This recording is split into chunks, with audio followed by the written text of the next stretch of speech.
the library, and I thought that was really good. And it was all very, very positive, and what the students are doing, and hey, we're moving forward in the right direction. Yeah. Anybody else? I agree with what Clark said there. I truly appreciated at the beginning when Chad was going through what they're doing and going over their survey data and showing where kind of their building falls in the landscape of Linn-Mar compared to other buildings. And rightfully so, we're proud of the numbers that they had. One thing that stuck out, though, was there was a section of that where there was one portion where the number was low, and it seemed extremely low. And instead of glossing over it, he stopped and made a point to say, you know, this number is not where we want it to be, but it is something that we can focus on and improve. So that shows wonderful leadership in that building, and I appreciated that. You know, it seems a lot of times when we go on these board visits, and again, rightfully so, we should be seeing all of the good things that are happening, but it's great to see that the leadership in that building knows that not everything is perfect, and they're willing to work on it. And when speaking with the staff afterwards, that leadership shone right through. Sorry, just 1 second. I'm going to ask the audience to remember that if you need to have a conversation, to please step outside, because it can be distracting to those in the room. Sorry, thank you, go ahead.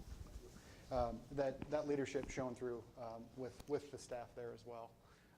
You know, very open to conversations on what they are seeing as wonderful things and things that they are seeing that need to be addressed. So hats off to everyone at Hazel Point. The students that showed us around did a wonderful job, again, showing great leadership, and I appreciate the time that they afforded for us to come in and see their building.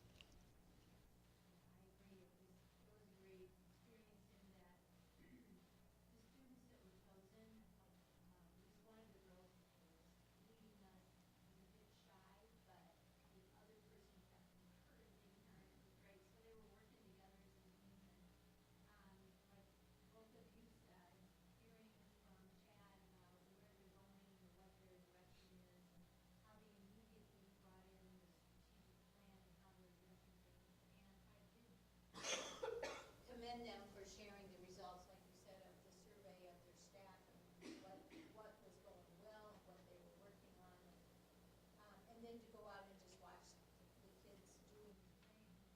We had 5th grade at lunch, and then the 6th graders went, and it was just this very natural transition.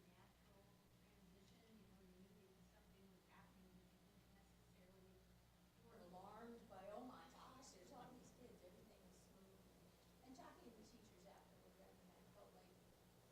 They made a point to come. They didn't have to. It was their playing time. It was their lunchtime.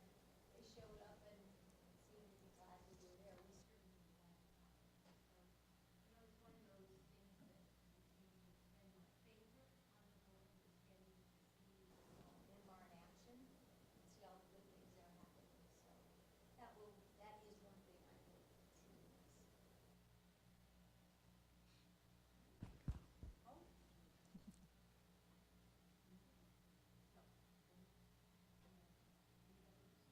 Of course, you know, I'm going to say it's good, but I want to echo the same comment you made. I really enjoyed the time with it. The whole group was good, but with the teachers, because they took time away from their schedule. And then just a quick little comment too. Chad actually had back surgery last Tuesday, and it so far it's been successful. So he's feeling good and pretty happy. So I just wanted to throw that out there. So. I too really appreciated the format where we had the building update and the data, and then we had time with the students and the tour and hearing from them about their favorite spots in the building, but then the just open time with staff where it wasn't structured. It was just talk to whoever, ask whatever, and really the staff members I talked to, I didn't ask them questions. I said, what do you want me to know about what's going on? What's great? What do you have concerns? I just opened it up and wanted to hear from them, and I thought that was really helpful and just a great way to close out that visit, was just being able to have those casual conversations. There was no structure, there was no expectation. It was just let's have a talk, and that was nice. So I appreciated that. And I think our next one is this week, so let's do it all over again. All right, if there are no other comments, because I know Melissa, Rachel, you were working, Melissa, you got sick, so. Add something. Oh, yeah, sorry. Yeah, that's okay. I just want to thank Chad and his staff for the opportunity that day. For those of you that are listening or in the audience, we got to hear about a half-hour presentation about Hazel Point and just even back to the history of when they opened the building. And I think that was the thing that struck me. Not only the alignment and the data that several of you have talked about, the social at the end with the teaching staff, but what's not lost on me is the difficulty in opening a brand new building and having to establish climate and culture, the warm welcome setting, safe, supportive environment, but also all the work that comes with reestablishing or establishing, I should say, mission, vision, values, and commitments that the staff is going to agree to. Working agreements as well as what they expect out of students. So just want to give them a big shout out and say thank you to that. All right, next up, Rachel, you have an update for us on the latest DEI committee meeting? That's me. So it was a good meeting. It was the first meeting of the year. We don't meet in the summertime. So we everybody reintroduced themselves and shared fun things they did over the summer. So that was nice to hear. And kind of went over the kind of mini strategic plan of the DEI committee and the recommendations from last year. And kind of this, now this year, it will be a pivot from kind of the data gathering that they've done over the last couple of years and, coming up with recommendations. Now it's how do we put these, this strategic plan into action?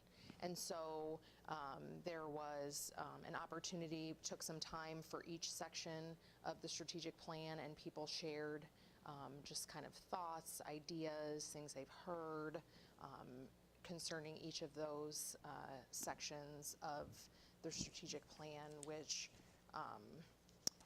if anybody needs a reminder, restorative conversations and practices, that was one. Building a culture of belonging and respect, that's the second. And then strengthen community relations. So it took about 10 minutes on each of those to discuss, kind of some ideas and some next steps. And that's kind of what this year is going to look like for them is, okay, how do we put this into action? One thing that I did hear concerns about that I think we've heard from people are just the student IDs as emails. That did come up. Just I think there's some still concerns about the accessibility, since those numbers are linked to their lunch accounts and what have you.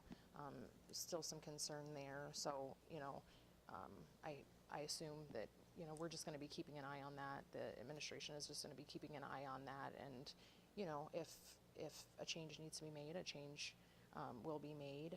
And then discussions about what the committee work will look like in terms of whether they are going to break up into subcommittees and people are going to take one of these, 3 sections and work on that, and they're going to be separate groups, or whether the whole committee is going to work together on all of those things, and what the roles will be this year in terms of like who will chair the committee and what have you. And no permanent decisions have been made about that yet. They did not have a quorum to vote, but I imagine that by next time they'll kind of have some of that stuff figured out. So that's it. That's what I got for you. I remember an email Jerry responded to about the IDs, saying that, because lunch accounts was one of the things that was brought up, and she said that when a card is scanned at lunch, the student's picture Yes, and shows up, so there is some checking there. I did mention, Yeah. I think it's just, you know, I can only imagine how busy it gets in there at lunchtime, and you're trying to get kids through and all of that. So again, you know, how that will actually play out, you know, it remains to be seen. So, you know, just something for us to be aware of more than Good thing anything. to keep track of, yeah. Any questions for Rachel?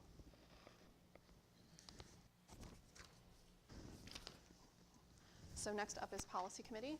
We met last week. You guys have anything you want to share? You know, we have recommendations later in the agenda.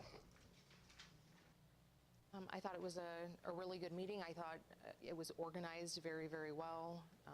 Really appreciated how things were given to us so that we could move through, and we didn't have to set much aside.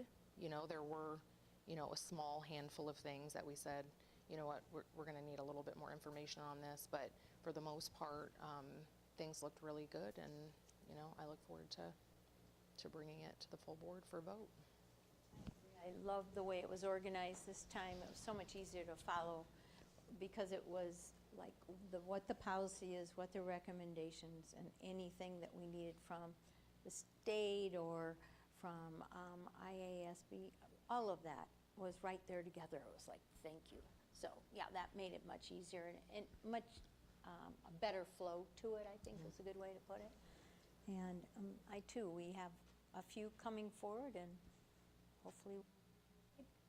I want to thank the cabinet members for the work that went in before the Policy Committee meeting, because it was very nice to be able to read through the policy and the recommendations and then see why the recommendation was being made, whether it was from legal or ISB or oh, we're just changing this because it's a new contact person or something. It was just very easy and thorough, and it just made it, reading at home made it easier, and then when we came together, it just had everything flowed really well. So I just look forward to getting to those here in a little bit. Does have any questions? Okay. Barry, do you have an update for us on the September 21st Marion City Council meeting? Sure. A lot of the meeting was discussed, and I think it will affect Linn-Mar in the very near future.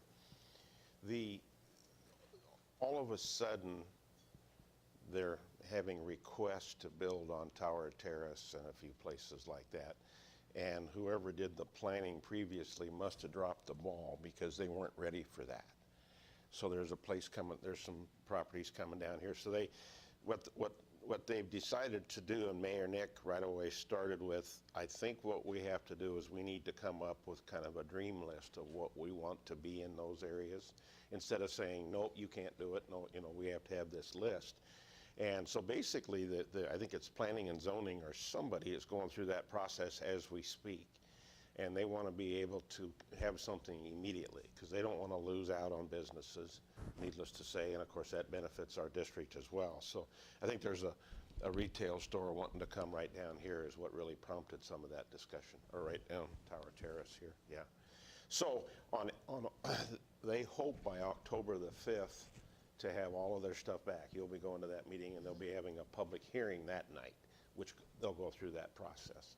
So they grabbed a hold of it. There was, and it was kind of intense a little bit, and so that's all good stuff, just like we all do. But so by the 5th, hopefully they wanted that information back. They want to keep this process moving instead of putting it out 3 months or 4 months. So, and that was really all that affected us. So. Say anything about maybe the increase in requests to build would maybe speed up when they might do the bridge? No? Pipe I dream? have those discussions offline with Steve Jensen and some of those guys, because needless to say, that's a pretty major project. But they keep saying, yep, it's in the works. Well, okay. It'd be so nice. Well, what's interesting is this tower, if a little bit of history for anybody around, this Tower Terrace has been on the books for 30 years. They're just all of a sudden starting to put some legs in, and of course there's two major legs now. The one right here, and then the one going through Hiawatha or Robbins. They have kind of a swampy area in there too. Those are the two big pieces now. So, but I think to answer that question just real quick, the bridge across the creek over here is, actually has to be a larger bridge than the one on 29th. And so it's a the city says we won't be able to handle it. There'll have to be federal funds coming in. Yeah, So that's what I thought too, that that's it the was plan. coming from I've some always heard federal it'll be the money. last piece, but I Yeah. always wonder as things change, does it, you Well, know, it's getting does to be things more get and more rearranged? important. Yeah. Yeah. Yeah, for everything, so. I think people want to continually, Right. like, loop through Winslow every time they want to use that road, so, okay, thank you. Any questions for Barry on any of that? I'll turn it over to Amy for your update. We're looking forward to a couple of events this week with the board visit already mentioned at Boulder Peak at 11:45 on Thursday, and also Thursday, our School Improvement Advisory Committee meeting, which will take place here at 4 o'clock.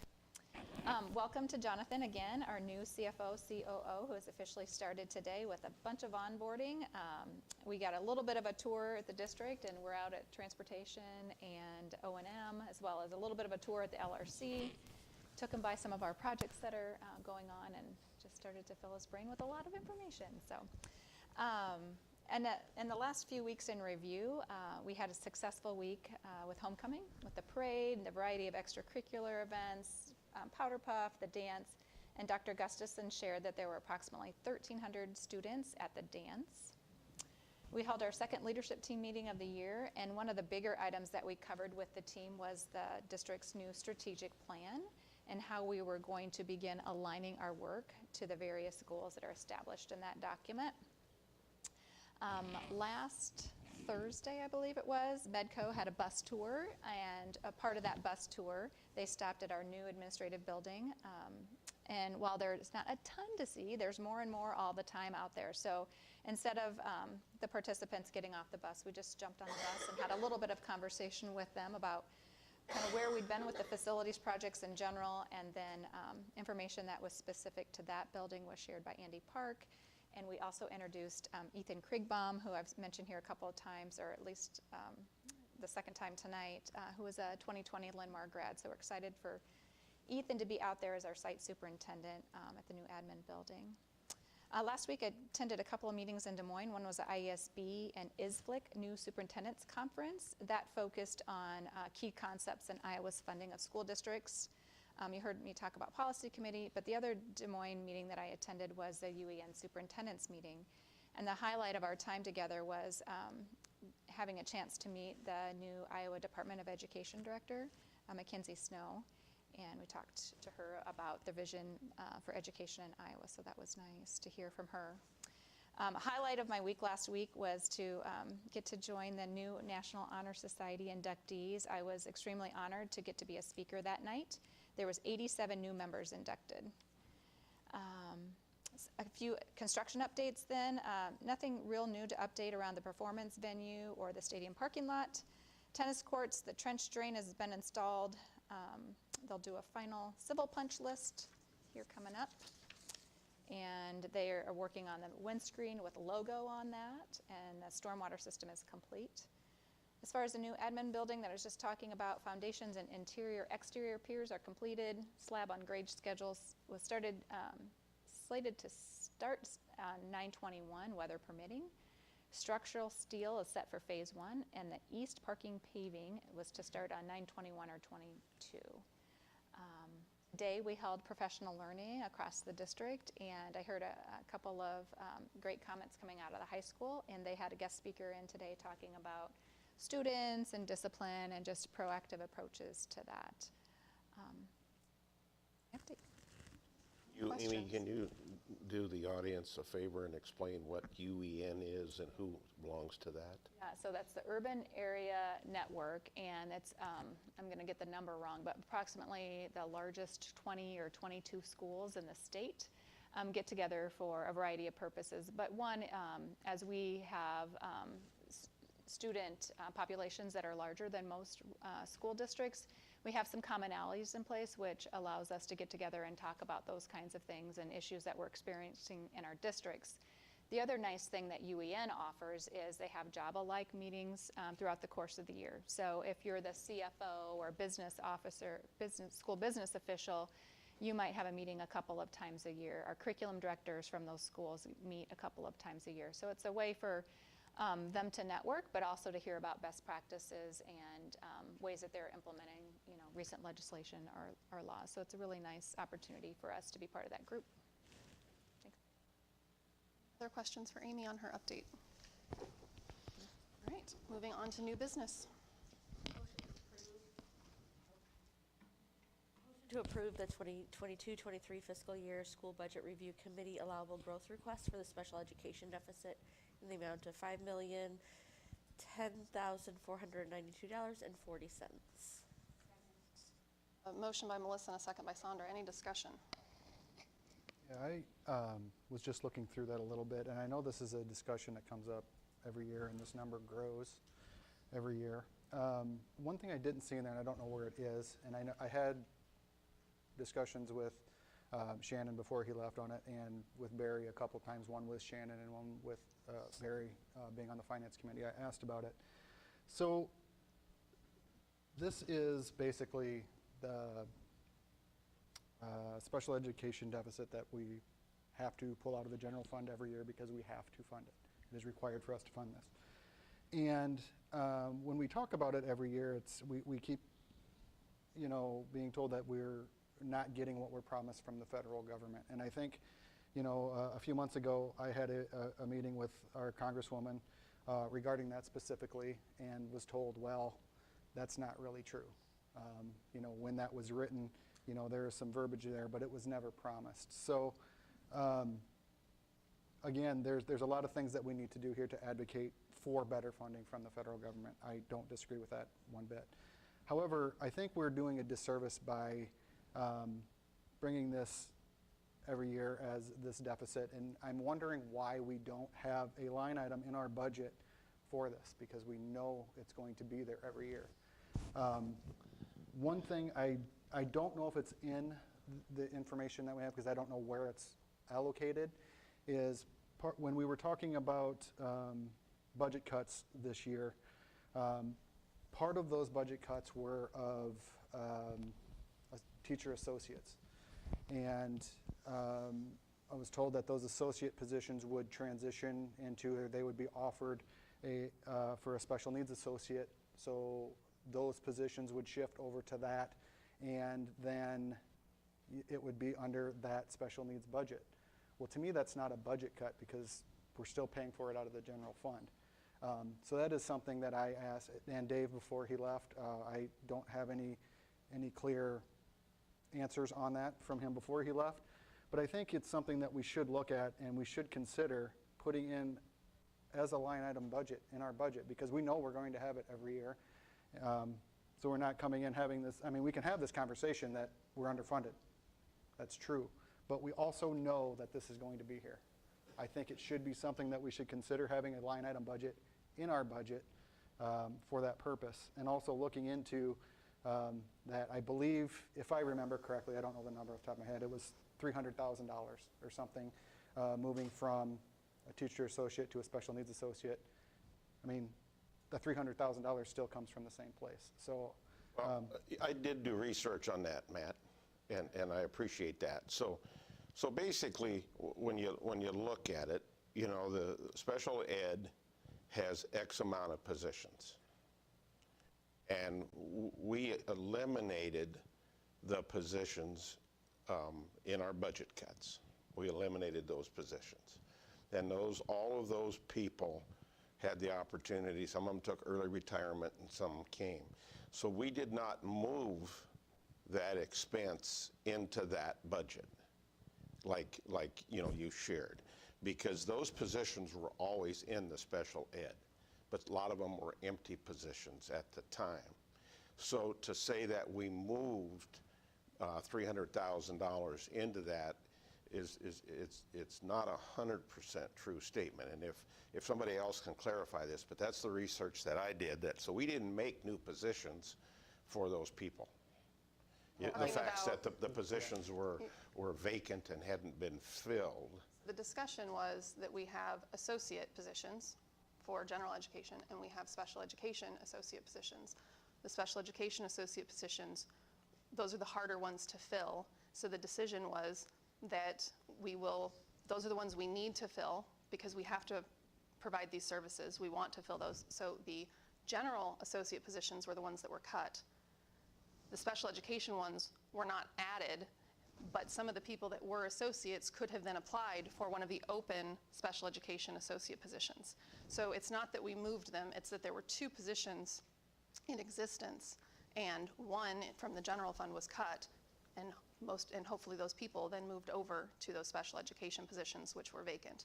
Those special education positions were already in the budget. Yes, they were already in the budget. You know, it's not like we created a new Yes. debit or whatever you want to correct. Okay, that clarifies a lot. It's confusing, but It yeah. is.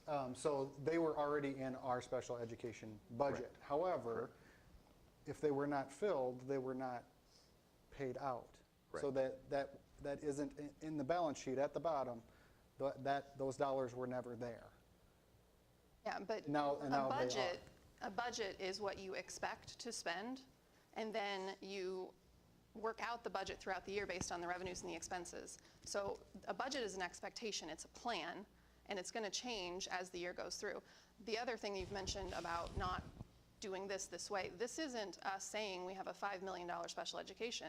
This is us going through the process required by the state to ask for the allowable growth in our budget. We only have an allowable amount of money we can spend. And if we see that what we're going to spend is going to increase what we've been approved, we have to go back to the state, to the school budget review committee, and we have to ask them for permission to spend the additional money that is the allowable growth request. So this isn't us talking about the deficit or this is us going to the state through the state required process to ask to be able to spend the additional funds because we have the additional growth in our special education needs. So this is required of us in order to be able to do that. I understand that. I understand that. But So this is already in our budget then? It is in our budget, it's what we are needing to spend, but we have to have special permission from the state in order to spend it based upon the formulas. I'll share a little bit Go if I for it. can, and then have Jonathan jump in if I need to be corrected. But, you know, as we go about serving our students, the course of their needs could potentially change over the year, as well as students may be, new students may be qualifying over the course of the year, and some students may be rolling off their IEPs because they're meeting their goals. And so as you work through the year, we also know that October 1 and through the end of October, we do our special education counting, and all of our students that are receiving special education services get additional weightings. And even though that these weightings get applied on top of the 1.0, when that dollar amount comes to us, or we have that amount, what this document shows is that we're, overspending by $5 million. And where I see the increase from last year to this year is in staff salary and cost. And so what you have to ask yourself is, that jump that we see in salaries and benefits, it's not only due to the increased amount that we're paying our teacher staff, but it has to be in actual physical positions, the amount that we jumped. And what that says to me is that we probably increased our paras quite a bit last year when you've seen the kind of jump that we did. So this is simply the ask to the board to say, can we go to school budget review committee to get the authority? It doesn't mean we're going to ask for every single dollar behind it, but we'll ask for the authority. And then when we do the certification of the budget in the springtime is where you'll decide how much you want to have that tax rate moved. But that will be one of many times that we potentially go to the school budget review committee. ELL programming is another thing we do it for. Sometimes around hazardous materials like asbestos we'll go to SBRC for. So as we work through those SBRC requests, we'll be talking more about what that actually looks like during the budget certification process. Anything you'd add there, Jonathan? No, I'd reached out to Dave on this too, to get his thoughts, as he's the one that put this together and lived all of this, and Amy's spot on. His thoughts were additional paras that were spent out of this, and then also para wages increased a fairly significant amount last year than it has in the past. And then there were some hiring bonuses for special ed teachers as well that didn't happen in the past. So in his mind, those were the biggest 3 adds between last fiscal year and this fiscal year for that. Additional questions on this motion? appreciate the conversation and the back and forth. No, I think helps- it's helps me important understand. to understand what the state requires us to do, especially around special education. So, all right, again, motion by Melissa, second by Sandra. All those in favor? Aye. Opposed? Move to approve the open enrollment requests as presented. Second. Motion by Barry and a second by Clark. Any discussion? All those in favor? Aye. Opposed? You're a minority vote. Second. Motion by Melissa and a second by Rachel. These are our first reading of these policies. We went through Series 500. So for discussion this evening, I'm going to start with Barry. Do you have any questions about the policies presented? I honestly do not. I'm good. Sandra, do you have anything you want to share from our discussions in committee about the policies? I thought that we went through each one and asked lots of questions of each other and of the group that was there, why we're doing things the way we are, clarifications, and thought it came off pretty well. Good information, so. I feel comfortable with the policies. Clark, do you have any questions? No. Melissa?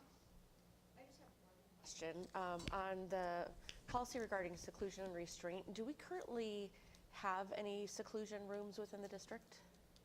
Let Melissa answer that because we discussed this during the policy committee. Yes, we do. We have a seclusion room in each of our buildings that is designated as a seclusion room.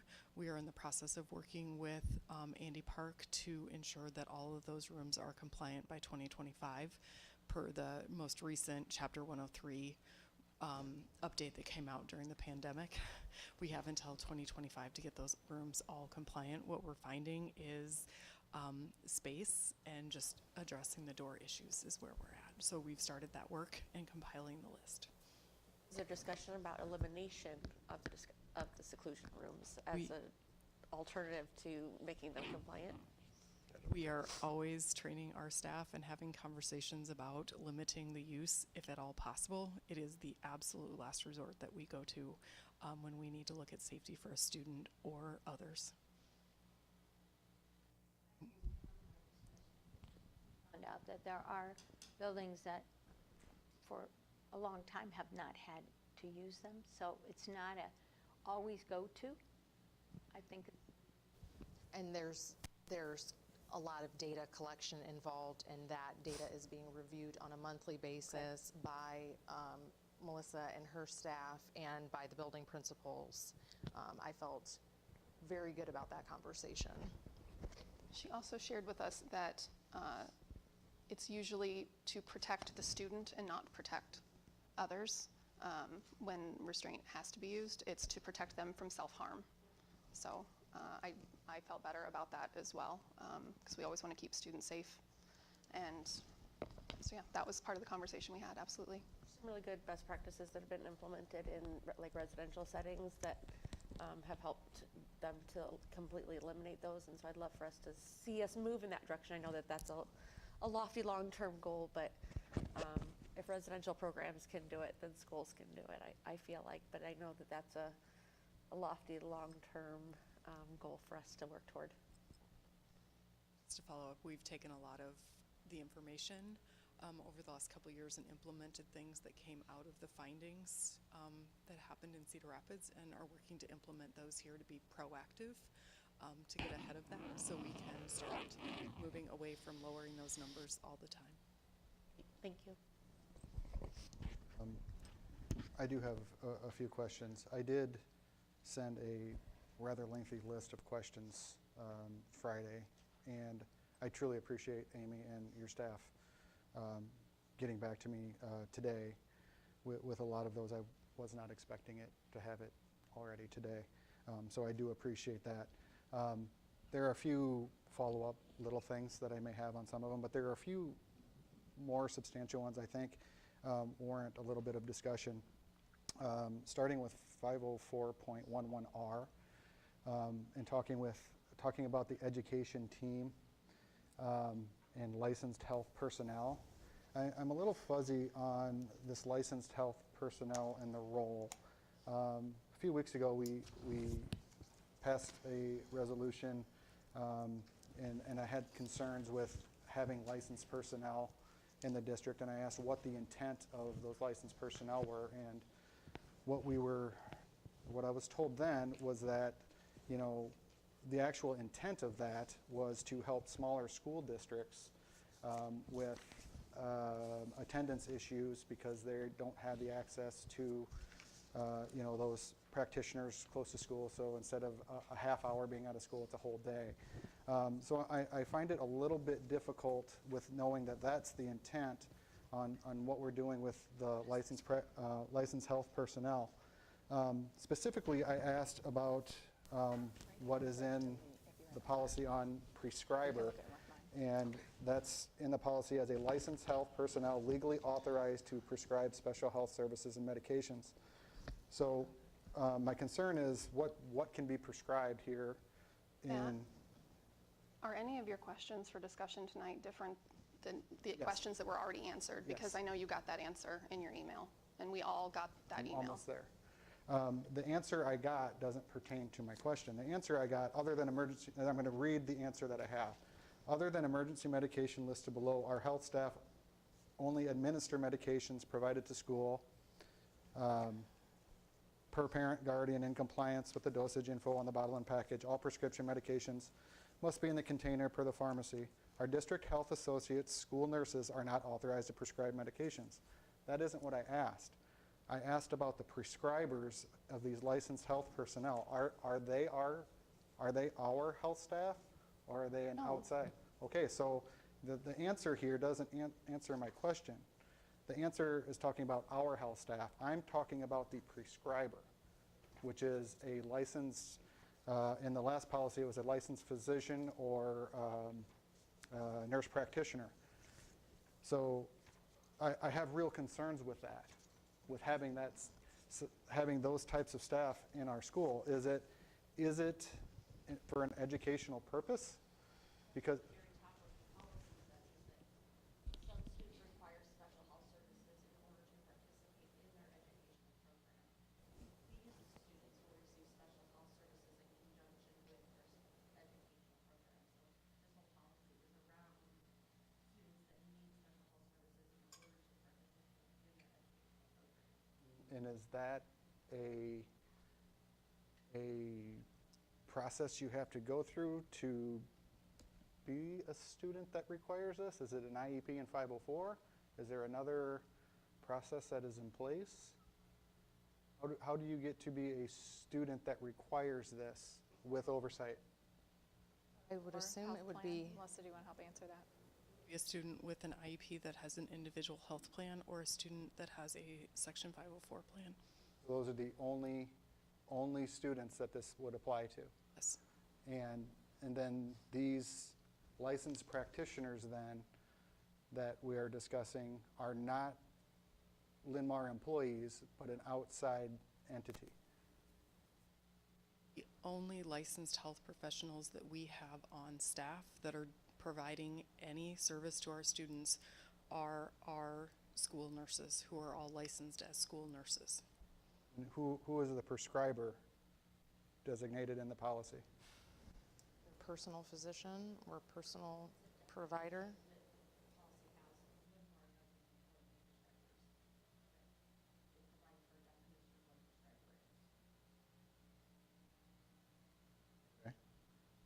So Matt, one example would be is we have some students who are on, require feeding tubes and feeding during the school day. So that school nurse and that team works with the parent and the student's physician to get the information and what the prescription is and what the process is, the equipment and all of those things. Our school staff then provide the prescription, in this case the feeding, as directed by the student's personal physician out in the community. If it's 504 and IEP only, I'm totally fine with it. Outside of that, if there's any other way, I guess, outside of that, then I guess I don't have any more questions on it, because I know those processes well and how how the oversight works in those cases. So that, again, maybe I misunderstood the response, because I, again, am a little fuzzy on, because we discussed having doctors or nurse practitioners that are not part of employees of the district, and this says our health staff. So I'm still a little fuzzy on what those outside practitioners, I guess, their role is here, how they get here, and how they're paid. So those are all questions I still have on those, that I don't know that this policy addresses, and maybe that's something we can talk about. We don't pay outside practitioners. No. This all still goes down to the doctor. We don't prescribe medication. When I say we, our nursing staff does not. This comes from above, right? Yes. Okay, that's clear to me. Matt, to clarify, I was actually just approached last week about an outside agency that wanted to do some contracting with us to see if we needed support around the area of health services or health associates, whether it was a sub or something. I did engage in a conversation with them, and they sent me what a sample contract would be, and I think it would be similar. And please know that we are not moving forward with that in any way, shape, or form, because we have our own staff. But in looking at that, that to me would be something that would absolutely, if we ever got to a point, would have to be a contracted issue in terms of what that looks like. But right now, we have the staff on hand. And to clarify for you, we don't even have our nurses giving out something as simple as a Tums or using triple antibiotic ointment without seeking parent permission. Thank you very much. I appreciate that. Okay.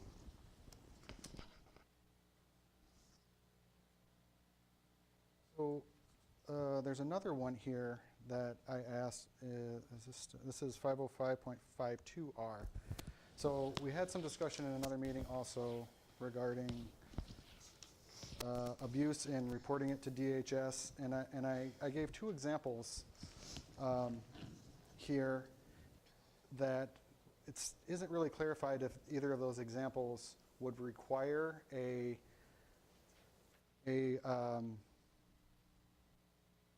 report to DHS in those examples, because in both of those examples there has been no actual abuse, and What is the question? What is the question regarding the policy itself?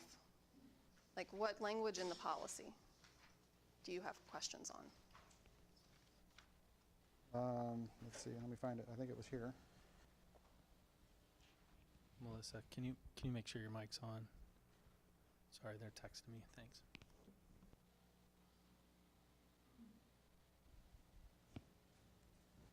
Well, The entire this one I will find, and if I'll find it in the wording, and I will send it to you again. This one is all based on Iowa code requirements of child abuse and reporting. I mean, it's straight out of code. I know, but my question is on the reporting. As in, what do we do in this specific situation? Because there is no actual abuse. The only potential abuse would be that if a student said there might be. I'm curious what we do in that situation. If it's reportable or not, and then if it isn't, what do we do in that situation? Because it's a tough situation to send a student home that they are telling us that they may be abused, but we have no evidence of abuse. So I think that's a worthy conversation, but it's beyond the scope of the policy. It's more about. I don't think it is.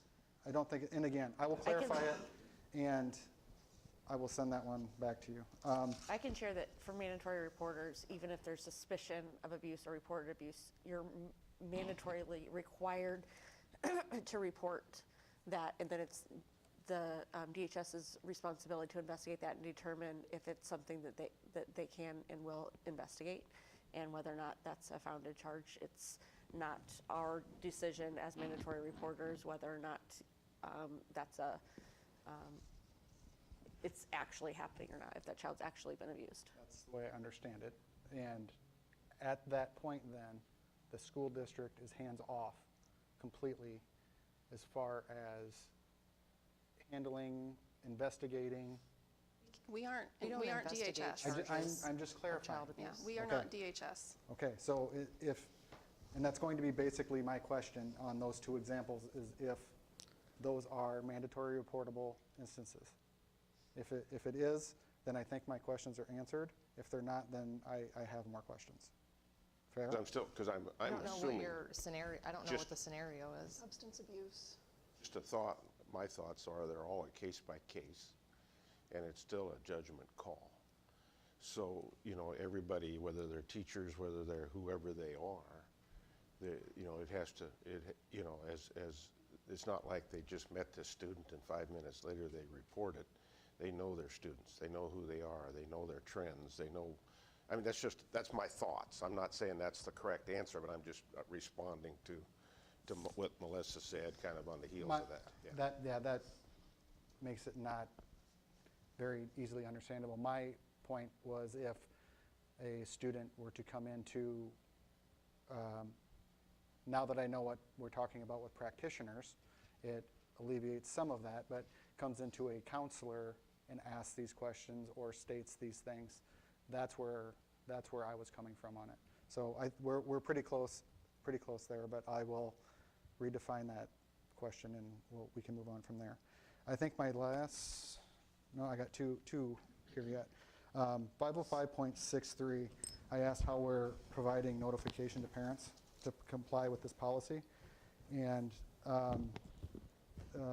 so the answer I got is the information on the district's website under the annual notice tab. It's also included in the procedural safeguards manual offered and reviewed to parents as outlined by IAC IDEA for impacted parents or guardians. I'm not so sure that qualifies as a reasonable attempt for a few reasons.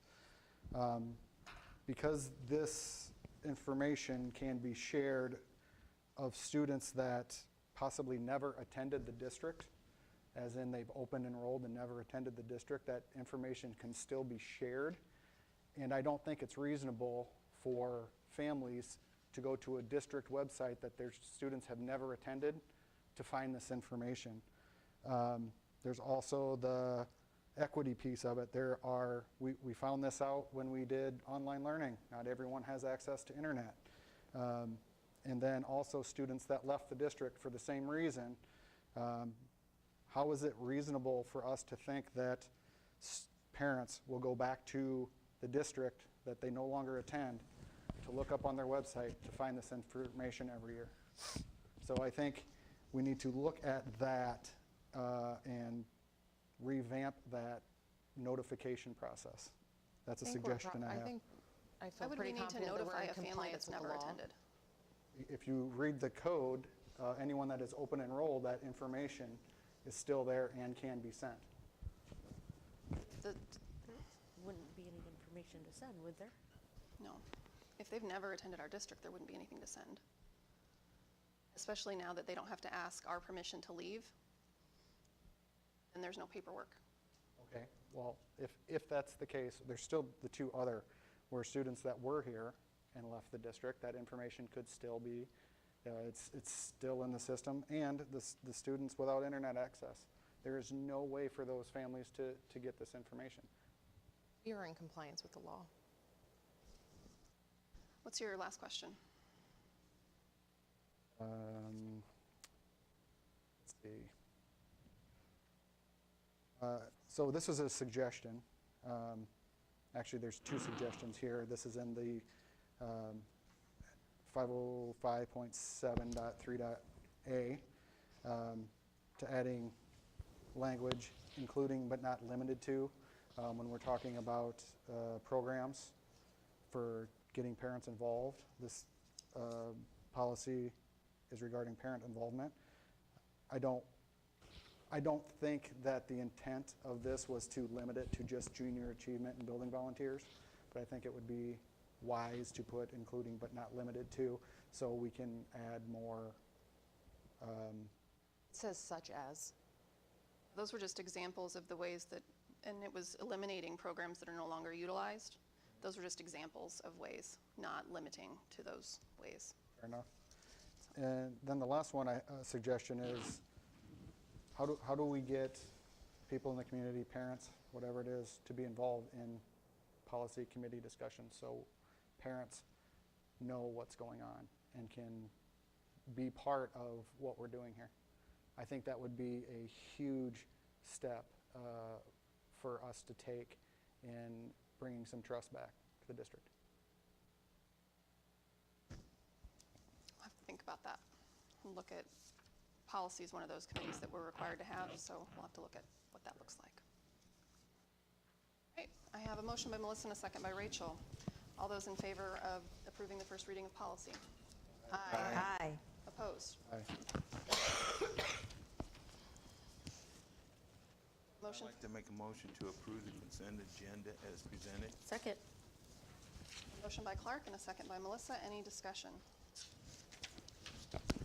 Hearing none. All those in favor? Aye. Opposed? That takes us to board communications.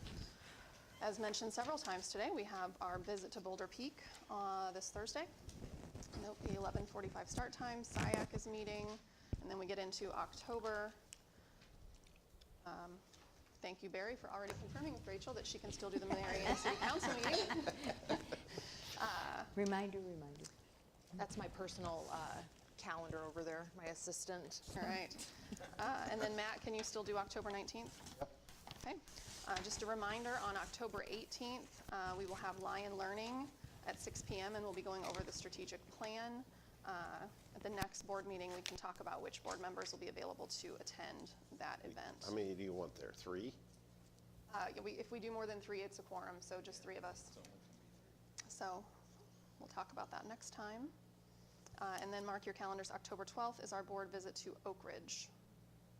All right. Just notice that there is some time differences there. Oak Ridge will be in the morning. Yeah. Do you note that time? Oak Ridge is, yes, 8:30 in the morning. Okay, anything else anyone wants to share under communications? I would like to congratulate the Linn-Mar Marching Band and the success of the event that was over the weekend. And I briefly saw results, and our band was top. We won. So just congratulations to all of the members of our marching band. I know that was a big competition, and they've worked really hard on that routine. So. And I'd like to congratulate our mayor and being mayor of the state of Iowa, and especially because he's a Linn-Mar grad. And so that's quite an honor. He is going to run again, yeah. What? And he is going to run again. Yes, he is. Yep. Yes, he is. Anybody else wants to share? Right. Moving on to audience communication.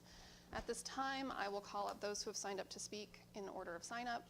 The board will receive and acknowledge comments, but will not engage in a dialogue with the speaker because of the set agenda for the meeting. Remarks are limited to 3 minutes per speaker and should be shared in a respectful manner. A little timer out here. Okay. Katie Lau Lancaster. Good evening. I'm Katie Lau Lancaster. Jonathan, I want to welcome you. And you have seen tonight firsthand again what a strong leadership team we have as this Linn-Mar School District. And I want to thank all who serve consistently and attend all these extra meetings, all the extra investment in your time, all the extra hours you do studying, and also meeting and mentoring many people. This is a board that is continuing to provide and assuring quality public education for all students in a safe environment. Welcome to the team.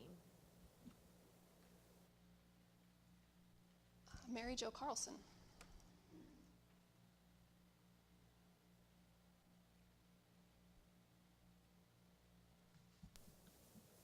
My name is Mary Jo Carlson. We relocated from rural Des Moines to 25th Avenue to Marion in 1985. Our first concern was a school that had a talented and gifted program. Woodard Granger had one section for each grade, and their only option for a non-traditional learner was to skip a grade and make do, so we did. We found a house within walking distance of an elementary, 5-6, junior high, and high school building so our son could have access to upper grade mentors. I taught 7th and 8th grade in Des Moines, and I expected to resume teaching when our youngest started school here. I subbed in all the area middle and high schools and knew we picked the right school with Linn-Mar. In 1988, I had the opportunity to move into educational consulting in Iowa, Minnesota, Wisconsin, and Illinois for Wright Group Publishers. I then worked for Permabound Books in public and non-public school libraries. And then I worked for Nystrom Social Studies Publishers. And then I last worked with Pearson in their remedial reading division. With all these companies, the materials focused on the 15% of students that were not successful in the regular classroom, including ELL, Title I, and special education. I always found Linn-Mar empowering and supporting their schools and their faculty when selecting implementing appropriate educational materials for students of all abilities. I was pleased to see reports at the last board meeting of programs at the various buildings that were evaluated by the board for efficacy. Carolyn Heights advised me before accepting my first position with Wright Group Publishers of Whole Language that educational trends tend to run in 10-year cycles, and she was pretty much right on with that. Linn-Mar has always kept an eye on the best practices matching student needs with making curriculum choices. We've had great teachers, principals, media specialists for all our years with Linn-Mar for our 3 son graduates and our 2 now high school grandsons. We chose Linn-Mar for a couple of reasons, but have experienced many more examples to be glad we made the definite right decision to come to Linn-Mar. Roger and I continue to support the work the board has always done in making Linn-Mar schools what they are today.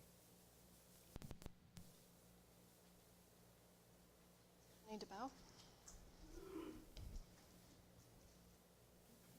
Hello, I'm Tiffany DeBow. I have 2 boys in the district. I just want to take a second for 2 things. First, to again thank you all for your work, your transparency with us in the district and trying to keep us abreast of what's going on and communicating. I know that can be difficult with such confusing things as laws and policies and finances, and we're all just trying to get through this. So thank you for doing this work when, you know, some of you, this is not your area of expertise. I know some of you have that. So I appreciate all the effort, as Katie said, that I know all of you have put in trying to learn and study this process.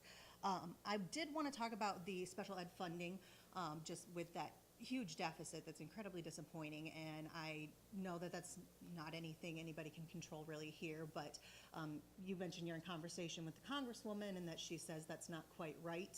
I haven't officially read the language of the law, but if it does say that they can give up to 40%, it would be pertinent, I think, for people in the district to come together and work together to try to push for some more, because if it's in there and they can get it, then we need to be doing our part to getting to fill that gap, because that money has to come from somewhere. You're required to provide these services.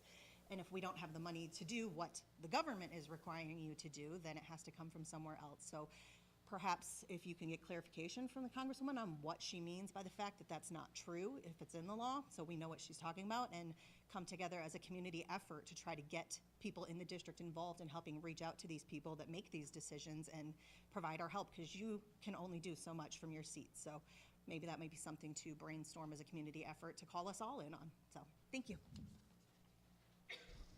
Scott Phones.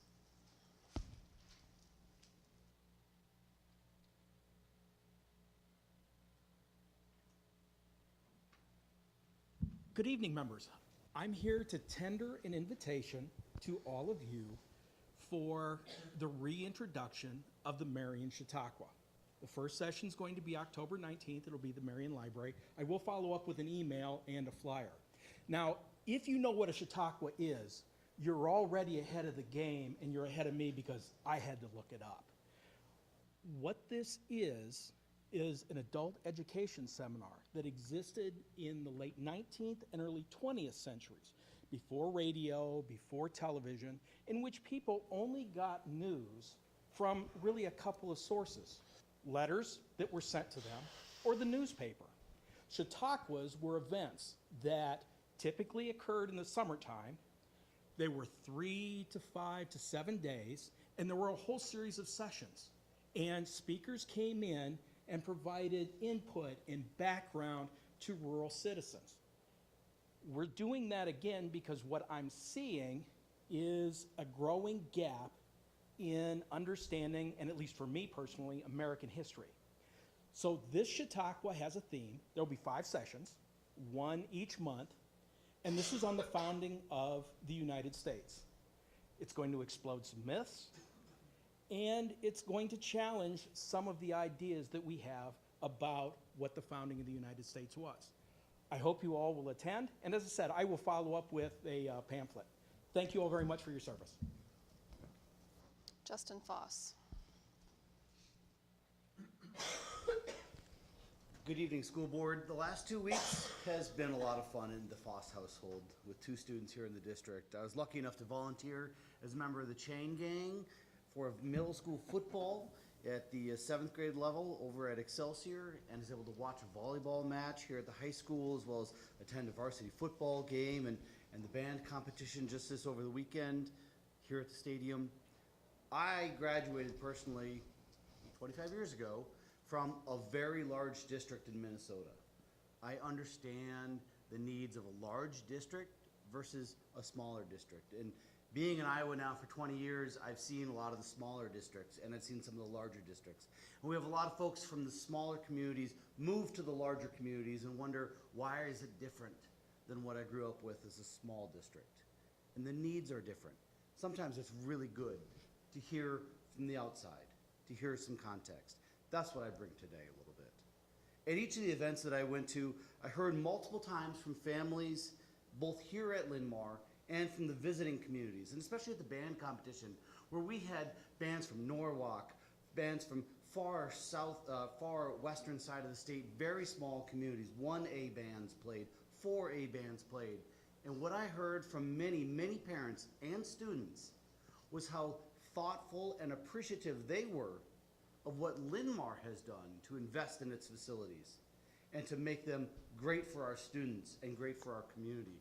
I heard that at the 7th grade game, where I heard from the other team saying, well, we don't have a nice track like this around our football field. That's really cool. Oh, you want us to walk over the carpet so we don't wreck the track? You bet. It's that thoughtfulness, and I appreciate, on the school board level, I appreciate the work that you've done to spend our money wisely and in a way that helps us all be proud. As a taxpayer, as a parent, we're all paying for it. Let's do it, make sure it's good for everybody, and we can be proud of it. And I thank you for all of that. Thank you. All right.